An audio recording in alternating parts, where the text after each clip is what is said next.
देश को लूटा है जिन्होंने, देश की संपदा को चुराया है, उनके जहन में, उनके मस्तिष्क में हर जगह चोरी चलती है। उन्हें सब चोर नजर आते हैं, जबकि चोर तो उनके मन में है। वो कभी कहते हैं राफेल में चोरी हुई, कभी कहते हैं वोट में चोरी हुई, कभी कहते हैं अडानी चोर है, कभी कहते हैं अंबानी चोर है। उन्हें हर जगह चोर ही चोर नजर आते हैं। सच बात यह है कि उनके मन में चोर है। इस देश की संपदा को जिस तरह लूटा गया है, उसकी याद आ रही है राहुल गांधी जी को।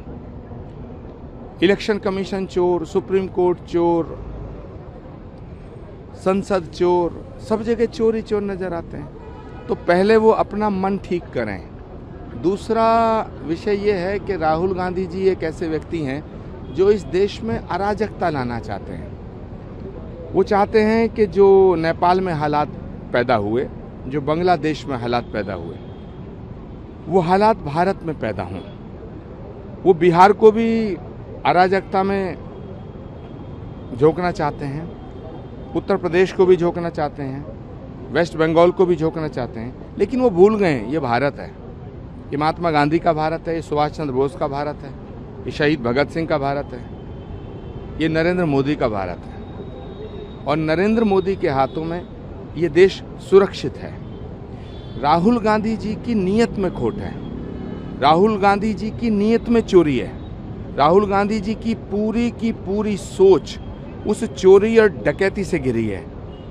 एक कहानी पहले मैंने सुनी थी, अली बाबा और 40 चोर। ये जो महागठबंधन है, ये राहुल बाबा और 40 चोरों का गठबंधन है। एक और विपक्षी पार्टी है देश में, टीएमसी। अब वहाँ पर बंगाल में एक सियासत उनके एक अनिवार्य करने पर हो गई है। एक उसे वो भजन कह रहे हैं, हालांकि एक संगीत गीत, उसको लेकर आप क्या कहेंगे? देखिए, ममता बनर्जी बंगाल को बांग्लादेश बनाना चाहते हैं। उनका सूर्य अस्त होने के कगार पे है। जैसे सूर्य निकलता है, एक दौर था जब ममता बनर्जी का सूर्य उदय हो रहा था और वामपंथियों का सूर्य अस्त हो रहा था। लेकिन ममता बनर्जी का जो शासन है, ममता दीदी का जो शासन है, उसने बंगाल की तमाम सामाजिक समरसता के ताने बाने को छिन्न भिन्न कर दिया है। वहाँ हिंदुओं पे जुल्म हो रहे हैं। जिस तरह का जुल्म बांग्लादेश में हिंदुओं पे होता है, वही उसी तरह का जुल्म, ज्यादती, अत्याचार वेस्ट बंगाल में होता है। तो ममता बनर्जी ये जानती हैं कि अगर उन्होंने इस तरह की बातें देश की जनता में, बंगाल की जनता में फैलाई, वो इस तरह का मानस तैयार करना चाहती हैं, वो इस तरह का वातावरण तैयार करना चाहती हैं जिससे हिंदू और मुसलमान एकदम एक दूसरे के दुश्मन हो जाएं और वो मुसलमानों की लीडरशिप करें। जबकि भारत के मुसलमानों का इसमें कोई दोष नहीं है। भारत का मुसलमान भारतीय है।